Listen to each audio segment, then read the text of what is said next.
الصلاة والسلام على سید الانبیاء والمرسلین وعلى آلہ واصحابہ اجمعین اما بعد اعوذ باللہ من الشیطان الرجیم بسم اللہ الرحمن الرحیم بحمد اللہ تعالی رب ذوالجلال کے احسان اور کرم سے آج آپ اپنا سبق ملاحظہ فرمائیں گے سورۃ النساء کی 28 نمبر آشفہ سے آگے سماعت کیجیے گا۔ اعوذ باللہ من الشیطان الرجیم بسم اللہ الرحمن الرحیم یا ایہا الذین آمنوا لا تأکلوا اموالکم بینکم بالباطل الا ان تکون تجارتا عن تراض منکم ولا تقتلوا انفسکم ان اللہ کان بکم رحیما۔ یا ایہا الذین آمنوا، اے ایمان والو، لا تاکلوا اموالکم، نہ کھاؤ تم اپنے مالوں کو، بینکم آپس میں ایک دوسرے کے ساتھ، بالباطلی ناجائز اور حرام طریقوں سے، الا، ہاں البتہ یہ تم کر سکتے ہو، ان تکونا تجارتن، تم کوئی تجارت کرو، ان کے ساتھ خرید و فروخت کرو، پھر خرید و فروخت میں نفع اٹھاؤ، ان تراض منکم، لیکن اس خرید و فروخت میں دونوں جانب رضامندی ہونی چاہیے، ولا تقتلوا انفسکم، اپنی جانوں کو قتل بھی نہ کرو، ان اللہ کان بکم رحیما، دراصل تمہارا رب تم پر بڑا ہی کرم فرمانے والا ہے، وہ تم پر رحمت نازل فرماتا ہے۔ اپنے کریم پروردگار کا احسان مانو کہ اس سے تمہارے لیے آسانی کی راہیں پیدا فرما دیں۔ اشارے گرامی قدر فرمائے، یا ایھا الذین آمنوا لا تاکلوا اموالکم بینکم بالباطل، یا ایھا الذین آمنوا، ایمان والو، لا تاکلوا اموالکم، اپنا مال نہ کھاؤ۔ اللہ اکبر۔ مسلمان وہ ہے جو دوسرے مسلمان بھائی کے لیے وہی پسند کرے جو اپنے لیے پسند کرتا ہے۔ دراصل یہ مال اس کا نہیں، تیرا مال ہے جس کو تو برباد کرنا چاہتا ہے۔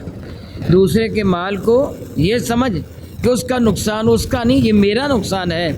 میرے کریم آقا تاجدار اربجم شفیع معظم رحمت عالم صلی اللہ علیہ وسلم کا نہایت ہی حسین ارشاد گرامی قدر، اللہ کی عزت کی قسم، بڑی پیاری مثال دی میرے نبی نے۔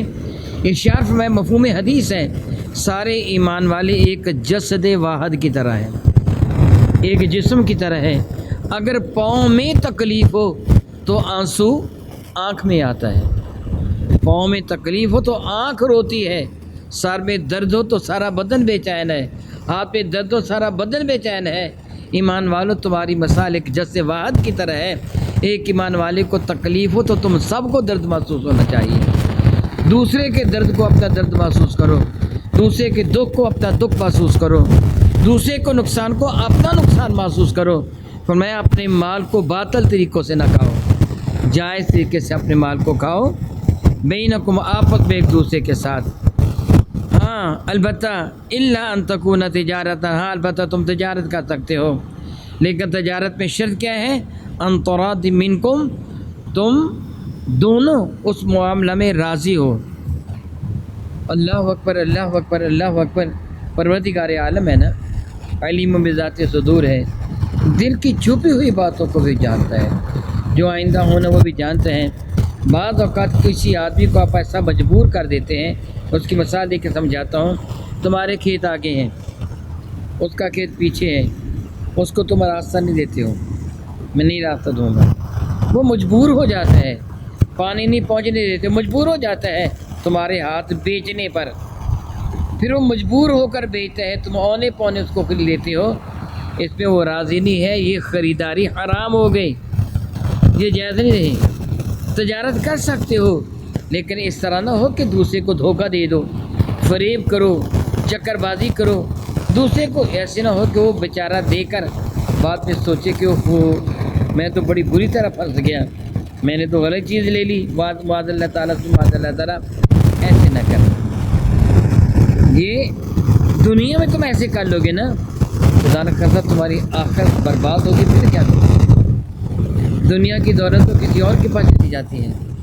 مثالیں بہت ساری ہیں، تازہ مثالیں بھی ہیں کہ ایک فوج کا بہت بڑا آفیسر کہ جس کے اشارے پر سب کچھ ہوتا تھا، کروڑوں نہیں اربوں روپیہ اس نے غبن وغیرہ کیا، اس کے بیٹوں نے جوتے مار مار کر اس کو گھر سے نکال دیا، در بدر کی ٹوکرے کھاتا ہے۔ کیا ہوا؟ کہاں گئی وہ دولت؟ اور شاید آپ کے علم میں ہوگا، مجھے کس نے بتایا، میں نے خود نہیں پڑھا، مجھے کس نے بتایا یہ خبر، ایک سے زیادہ لوگوں نے مجھے بتائی، لاہور کی خبر۔ ایک بیٹے نے اپنے باپ کو کہا میں اپنے دوست کو ایک کار تحفہ میں دینا چاہتا ہوں۔ وہ کار کتنے کی آتی تھی؟ 13 کروڑ کی۔ آپ میں سے اکثر آپ نے یہ خبر پڑھی ہوگی، سنی ہوگی، 13 کروڑ کی کار وہ آتی تھی۔ تو باپ نے اپنے بیٹے کو کہا کہ تو 13 کروڑ کی کار خرید کے اپنے دوست کو تحفہ دے گا، اتنی مہنگی نہ خرید۔ بیٹا بگڑ گیا، گھر سے چلا گیا۔ باپ کے دل میں اولاد کی محبت ہے، باپ نے وہ کار بک کروا دی کہ میرا بیٹا گھر آئے گا، میں اس کو سرپرائز دوں گا کہ وہ اپنے دوست کو کار دے دے۔ کار بک کروا دی، بیٹے نے کسی کو پیسے دے کر اپنے باپ کو قتل کروا دیا، اور تحقیقات کے بعد ثابت ہو گیا کہ بیٹے نے خود قتل کروایا، وہ گرفتار ہو گیا۔ اب بتائیے دنیا کی دولت کہاں گئی؟ جس اولاد کی خاطر اس نے حلال و حرام کی تمیز کیے بغیر یہ دولت اکٹھی کی ہوگی، میں نہیں جانتا، عین ممکن ہے ساری حلال کی دولت ہو، اس میں پائی کی بھی حرام نہ ہو، اللہ کرے ایسے ہو۔ جس سے دولت اکٹھی کی اس دولت نے کیا فائدہ دیا؟ اس کی موت کا سبب بن گئی۔ میرا اللہ ارشاد گرامی قدر فرماتے ہیں تم تجارت کرو تو ایسی کرو، ایک دوسرے کے ساتھ زیادتی نہ کرو، ایک دوسرے کی رضامندی کے ساتھ تجارت کرو۔ سبحان اللہ۔ میرا اللہ ارشاد گرامی قدر فرماتے ہیں وَلَا تَقْتُلُوا أَنفُسَكُمْ، اور اپنی جانوں کو قتل نہ کرو۔ یہاں بھی وہی کچھ ہوگا، تو دوسرے کو قتل نہیں کرتا، اپنے بھائی کو قتل کرتا ہے، مسلمان بھائی ہے نا۔ عبداللہ ابن عمر رضی اللہ تعالی ارشاد فرماتے ہیں، سنن ابن ماجہ میں حدیث بارکہ ہے، میرے اور آپ کے کریم آقا رحمت عالم صلی اللہ علیہ وسلم نے حرم کعبہ کا طواف فرمایا۔ طواف فرماتے فرماتے رکے یا یک حرم کعبہ کے جان روح کے ذبح کر کے مخاطب کر کے فرمایا اے کعبۃ اللہ، اللہ نے تجھے بڑی عزت دی ہے، تیری خوشبو بڑی اعلیٰ ہے، تیرا مرتبہ بڑا بلند و بالا ہے۔ سن لے حرم کعبہ، مجھے قسم صلی اللہ تعالیٰ کی جس کے دست قدرت پہ مجھ محمد کی جان ہے صلی اللہ تعالیٰ بھی دائماً ابدا، ایک ایمان والے کی عزت تیری عزت سے بڑھ کر ہے، ایک ایمان والے کا قدر تیرے قدر سے بڑھ کر ہے۔ اللہ اکبر، اللہ اکبر، اللہ اکبر۔ یوں سمجھیے کہ کعبۃ اللہ کا منہدم ہو جانا آسان ہے ایک ایمان والے کے قتل سے۔ میرے نبی فرماتے ایک ایمان والے کو قتل کے لیے اگر ساری زمین اور آسمان والے اکٹھے ہو جائیں گے تو اللہ تعالیٰ پرواہ نہیں کرے گا، سب کو جہنم میں ڈال دے گا۔ ایک ایمان والے کی اتنی عزت ہے۔ قتل نہ کر کسی وَلَا تَقْتُلُوا أَنفُسَكُمْ، اپنی جانوں کو قتل نہ کرو۔ ایک یہ بھی جو میں نے ابھی تفسیر بیان کی ہے کہ تو کسی مسلمان کو قتل کرے گا گویا تو نے اپنے آپ کو قتل کر دیا، اپنے بھائی کو قتل کیا۔ دوسرا خودکشی ہے۔ میرے نبی فرماتے صلی اللہ تعالیٰ بھی دائماً ابدا، بنی اسرائیل کے زمانہ میں ایک شخص نے جس کے ہاتھ پر کوئی سخت زخم آ گیا تھا، بہت درد تھا، اسے چھری پکڑ کر ہاتھ ہی کاٹ دیا۔ اور جس طرح بعض اوقات درد بہت زیادہ، بندہ کہتا ہے میرا ہاتھ کٹ جائے، پاؤں کٹ جائے، سکون مجھے ہو جائے، ہاتھ کاٹ لیا، خون بند نہ ہوا، اس کی موت واقع ہوگی۔ رب ذوالجلال نے فرمایا میرے بندے نے اپنی جان دینے میں جلدی کی ہے، یعنی جان میری نعمت تھی، اللہ تعالیٰ کی عطا فرمودہ نعمت ہے نا، یہ صحت، یہ تندرستی، یہ جان اللہ کی عطا فرمودہ نعمت ہے۔ اس بندے نے جان دینے میں جلدی کی ہے، معاذ اللہ میں نے اس پر جنت کو حرام قرار دے دیا ہے۔ اللہ یعوذ باللہ تعالیٰ ثم اللہ یعوذ باللہ تعالیٰ۔ میرے کریم آقا کے ارشاد گرامی قدر کا مفہوم بنتا ہے جس کسی نے خودکشی کی اور جس انداز سے خودکشی کی، کسی لوہے کے ساتھ، یعنی چھری اپنے آپ کو مار لی، تلوار مار لی، کوئی ایسی شے جس کے ساتھ اسے خودکشی کر لی، وہ لوہے کی شے اس کے ہاتھ پہ دے دی جائے گی اور قیامت تک وہ اس کے ساتھ اپنے آپ کو وہ تکلیف دیتا رہے گا۔ جس نے معاذ اللہ تعالیٰ سبحان اللہ تعالیٰ، اللہ تعالیٰ معاف فرمانا ایمان والوں کو، تو بڑا بے نیاز ہے، بڑا بے نیاز ہے، بڑا بے نیاز ہے۔ جس نے خودکشی گاڑی کے کی ہے، پھانسی کا پھندا لے کر کی ہے، زہر کے ساتھ کی ہے، جس طرح اس سے خودکشی کی ہے قیامت تک مسلسل اس کو وہی سزا دی جاتی رہے گی۔ میں نے معاذ اللہ تعالیٰ وہ موتیں خودکشی کی دیکھی ہیں، میں نے خود دیکھی ہیں کہ یہ جو گندم میں رکھنے والی گولیاں عام طور پہ لوگ بعض لڑکیاں کھا لیتی ہیں، میں ہاسپٹل میں تھا ایمرجنسی میں، میں نے دیکھا کہ وہ جس نے وہ ایسی وہ چیز کھائی ہوتی ہیں اس کی کمر خمیدہ ہو جاتی ہے، پیچھے کو مڑ جاتی ہے، پیٹ، ایڑیاں، اور کچلا کھانے سے بھی اسی طرح ہوتا ہے، ایڑیاں اور سر نیچے لگ جاتا ہے، درمیان والا حصہ اوپر اٹھ جاتا ہے، پھر نیچے گرتا ہے، پھر تڑپتا ہے، پھر اٹھتا ہے، اتنی شدید درد ہوتی تڑپتا ہے انسان کہ دیکھنے والے کو آنکھوں میں آنسو آ جاتے ہیں کہ اتنی شدید تکلیف، پھر وہ مر جاتا ہے۔ میرے نبی فرماتے قیامت تک مسلسل سے یہ تکلیف دی جاتی رہے گی۔ اللہ یعوذ باللہ تعالیٰ ثم اللہ یعوذ باللہ تعالیٰ، اللہ یعوذ باللہ تعالیٰ ثم اللہ یعوذ باللہ تعالیٰ۔ ہاں البتہ خودکشی کرنے والے کی نماز جنازہ پڑھی جائے گی۔ خودکشی کرنا حرام ہے، لیکن خودکشی کرنے والا کافر نہیں ہوتا۔ معاذ اللہ تعالیٰ ثم اللہ تعالیٰ۔ میرا اللہ فرماتا ہے وَلَا تَقْتُلُوا أَنفُسَكُمْ، اپنی جانوں کو بھی قتل نہ کرو، ان اللہ کان بکم رحیما، بے شک اللہ تعالیٰ جل وعلا بڑا ہی رحیم و کریم ہے۔ سبحان اللہ، وہ تمہیں تکلیف دینا نہیں چاہتا۔ قتل کرو گے پھر تکلیف، مال کسی کا کھایا پھر تکلیف، خودکشی کی پھر تکلیف۔ تمہارا اللہ چاہتا ہے تم پیار و محبت کے ساتھ رہو، ایک دوسرے کے ساتھ اس نے سلوک کرو۔ اللہ اکبر، اللہ اکبر۔ وَمَن يَفْعَلْ ذَلِكَ عُدْوَانًا وَظُلْمًا، جس آدمی نے یہ کام کیا حد سے بڑھتے ہوئے اور ظلم کرتے ہوئے، فَسَوْفَ نُصْلِيهِ نَارًا، ان قریب ہم اس کو آگ میں جلائیں گے۔ استغفر اللہ، استغفر اللہ، استغفر اللہ، استغفر اللہ۔ بہت عزت والے میرے بھائیوں، اللہ تعالیٰ جل وعلا معاف فرمائے، تھوڑی دیر کے لیے اپنا ہاتھ آگ کے اوپر رکھ کے دیکھنا، برداشت ہو جائے گا۔ چولہے کی آگ جل رہی ہوتی ہے نا، سلنڈر کی ہو یا سوئی گیس کی ہو یا چولہے کی ہو یا ہیٹر کی ہو، اس کے اوپر اپنا ہاتھ رکھیں اور دیکھیں تو کتنی دیر تک ہاتھ اوپر رکھ لے گا۔ پھر سوچے یہ تو چند سیکنڈ، ایک آدھ منٹ ہوگا، اگر قبر آگ سے بھر گئی تو پھر نکل کے کہاں جائے گا؟ اگر قیامت کے دن جہنم کی آگ میں ڈال دیا گیا پھر تو کیا کرے گا؟ اللہ اکبر، اللہ اکبر۔ صلی جلانا نصلی ہی، ہم اس کو جلائیں گے نارا آگ میں، یعنی جس نے یہ افعال کیے جن کا پہلے پچھلے برقع میں اب ذکر سن چکے ہیں، جو باز نہ آیا افعال یہ کیے، میرا اللہ فرماتا ہے کہ ان قریب ہم اس کو یہ سب ظلم کے ساتھ اس نے کیا۔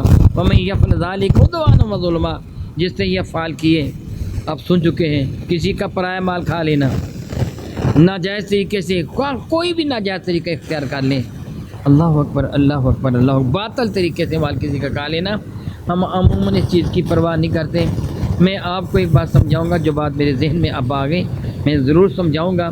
اب سودا خریدنے کے لیے جاتے ہیں، بعض اوقات ریڑھی پہ جاتے ہیں تو جو چیز مثلا کھجوریں پڑی ہیں، مونگ پھلی پڑی ہے، گڈیریاں پڑی ہیں، یا کچھ چھوٹی موٹی چنے وغیرہ پڑے ہیں یا نمکو وغیرہ ریڑھی پہ پڑی ہے، آپ خریدنا چاہتے ہیں تو جاتے اسے اٹھا کر کھاتے ہیں۔ کیا آپ نے اس دکاندار سے اجازت لی ہے؟ اگر آپ خریدنے کے لیے اس کو چیک کرنا چاہتے ہیں کہ میں دیکھوں یہ میری خریداری کے لائق ہے کہ نہیں ہے، اس سے اجازت لیں کہ بھائی میں تھوڑا سا اس کو کھا کے دیکھ سکتا ہوں، وہ اجازت دے تو کھائیں، ورنہ حرام نہ کھائیں۔ رات چلتے چلتے کوئی بھی کام نہیں ہوتا، ایسے ہی کوئی پتا توڑ لیا کسی درخت کا، کسی فصل کا، برباد کر دیا، معاذ اللہ تعالیٰ ثم معاذ اللہ تعالیٰ۔ مجھے سخت معاذ اللہ تعالیٰ ثم معاذ اللہ پریشانی ہوتی ہے اس وقت، یا بعض اوقات میں دیکھتا ہوں کہ یہ گنے یہ ٹرالی پہ لدے جا رہے ہوتے ہیں، چھوٹے بڑے بچے بوڑھے وہ گنے کھینچ رہے ہوتے ہیں، اور بعض اوقات حادثہ بھی پیش آ جاتا ہے۔ اللہ تعالیٰ معاف کرے، اللہ تعالیٰ، کیا وہ گنا چوسنے کھانے سے بغیر موت واقع ہو جائے گی؟ کیا وہ گنا چوسنا بہت ضروری ہے؟ خواہ اپنے پیٹ میں حرام بھر لینا، اپنے آپ کو جہنم بنا لینا کیا ہے؟